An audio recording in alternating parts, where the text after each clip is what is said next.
Alors, donc on est de nouveau pas mal de temps plus tard, hein, quand même quelques semaines plus tard. Et donc maintenant que l'étanchéité de la paroi est faite, donc dans la douche, eh ben la prochaine étape maintenant ça va être de faire le carrelage. Donc j'ai commandé le carrelage il y a aussi quelques semaines et alors maintenant j'ai été le chercher. Donc on le voit derrière moi, je sais pas si on voit que j'ai tout ce qu'il faut pour le carrelage derrière moi. Forcément les carrelages du sol, les carrelages du mur dans la douche et alors aussi tout le nécessaire pour la colle et les joints pour les carrelages. Donc là j'ai tout et alors ce que je vais faire maintenant c'est le carrelage hein, forcément. Donc ça je vais vous montrer comment je fais. Donc de nouveau je suis pas carreleur mais je vais me débrouiller plus ou moins. Ça doit pas être bien compliqué donc je vous montre ça. Donc j'ai terminé maintenant l'étanchéité de la douche. Donc on voit ici que j'ai appliqué la peinture bien partout jusqu'au plafond. Donc ça c'est bon. Et alors j'ai mis aussi au niveau des joints de plaques de Gyproc, j'ai mis aussi des bandes comme ça. Je sais pas si on voit très bien, mais des bandes comme ça. Et alors dans les coins aussi, partout ici dans la niche aussi. Donc ça permet vraiment d'avoir une étanchéité parfaite. Et donc maintenant ce qui reste à faire donc c'est de carreler. Hein. Donc maintenant c'est prêt pour acquérir le carrelage. Donc ça je vais faire maintenant. J'ai donc déjà ici une première dalle. Donc comme on peut voir c'est des énormes dalles en fait. Elles font 60 par 1,20 m. Donc c'est assez énorme. Donc ça ici c'est la première que je vais couper comme ça. J'ai déjà fait le marquage et tout ça. Donc après je vais descendre pour la couper et puis la placer. Et donc maintenant je vais tout carreler ici. Donc je vous montre ça en timelapse de nouveau. Et alors chaque fois je vais descendre en bas pour couper. Comme c'est des énormes carrelages, j'ai besoin d'une machine bien spécifique. Donc ça je vous montre. Et alors ce qu'il y a aussi, c'est que j'ai ici un kit pour que les carrelages soient bien à niveau. Et donc il y a ici un kit avec des petites cales comme ça. Et alors ici, donc ça on vient, enfin de toute façon je vous montre, hein, mais donc ça on vient mettre sur le carrelage. Et alors avec cette petite cale ici, on va venir avec une pince spéciale, la pousser en dessous et alors ça va bien égaliser les deux dalles côte à côte. Donc ça c'est l'idéal. Donc quand on n'est pas carreleur, ça se fait très facilement grâce à ça. Donc de toute façon je vous montre tout ça et alors je vous reprends après pour le reste. Je crois que donc après le carrelage, je vais faire les joints entre les carrelages et alors ensuite je pourrai installer la colonne de douche, la paroi, le banc de LED aussi dans la niche. Donc tout ça je vous montre, hein. Allez, je vous montre ça en timelapse.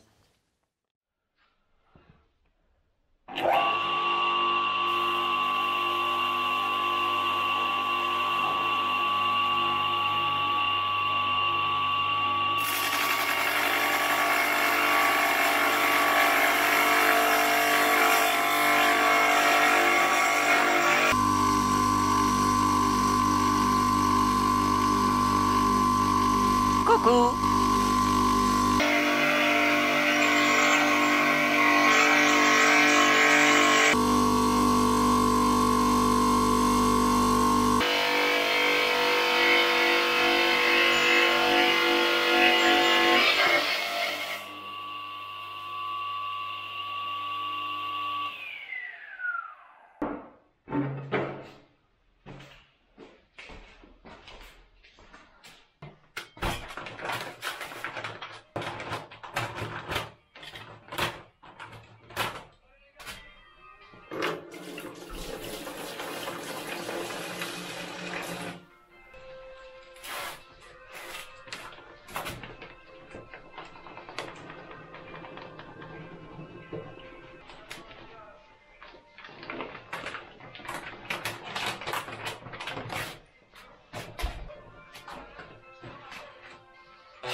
Et voilà, donc j'ai terminé de carreler, hein, donc vous avez vu tout le processus hein, de carrelage. Donc au final, je me suis quand même débrouillé. Hein, il y a quelques petits défauts, quelques par-ci par-là, mais en général le résultat est vraiment pas mal. Et donc vous avez donc vu que donc comment j'ai fait, j'ai carrelé hein, tout bêtement. Ensuite pour les joints, ce que j'ai fait, c'est que j'ai tout bêtement à la spatule rempli les joints du produit. Ensuite, dès que c'est presque sec, je passe une tête de clou dans le joint, comme ça enlève le surplus et ça fait aussi un petit effet arrondi à l'intérieur comme ça. Et ensuite, avec une éponge humide, une éponge douce, je passe sur le joint et comme ça enlève aussi l'excédent de matière qu'il y a sur le carrelage et en même temps, ça lisse bien le joint. Donc on voit vraiment que le résultat est pas mal. Aussi, ce qu'il y a, c'est que le joint, on le voit quasi pas au final. Hein, donc même s'il y a des défauts au niveau des différents écarts entre les carreaux, ben là on le voit pas trop parce que le joint est vraiment très discret. Mais donc ça c'est ça. Et donc ce que je vais faire maintenant, c'est que c'est presque fini. Hein, maintenant c'est douche à l'italienne. Donc ce que je vais faire, c'est que je vais mettre ici. Ça c'est la colonne de douche. Donc je vais mettre ici, hein, forcément, au niveau des sorties d'eau ici. Donc ça, je vais mettre là. Ensuite, il y a quoi d'autre ici? Là, j'ai ceci qui est le support pour la paroi. Donc il y aura la paroi qui va venir ici. Donc ça, je vais mettre là. Et alors, il y aura la paroi en verre qui va se mettre dedans. Ça, je vais mettre aussi. Et alors ici aussi, un espèce de profilé comme ça un espèce de profilé pour mettre dans un coin et ça va permettre de mettre une LED ici. Je sais pas si on voit, tac. Et ça, je vais venir mettre dans la niche. Donc, je vais venir le couper à la longueur de la niche. Et alors, je vais venir le mettre ici vraiment à ce niveau-là. Et donc, comme ça, il y aura un petit bandeau de LED dans la niche. Ça va être pas trop mal. Et il y a justement, j'avais prévu hein, ici l'arrivée pour le câble électrique. Donc tout ça, je fais ça maintenant et puis une fois que ça c'est fait, je vais pouvoir passer au raccordement des tuyaux d'eau, donc à la place de la douche existante. Donc tout ça je fais, je vous montre tout ça et puis après, une fois que ça c'est fait, ben, je pourrai enlever la douche existante et puis le reste de la salle de bain pourra être fait. Hein, donc je vous montre ça.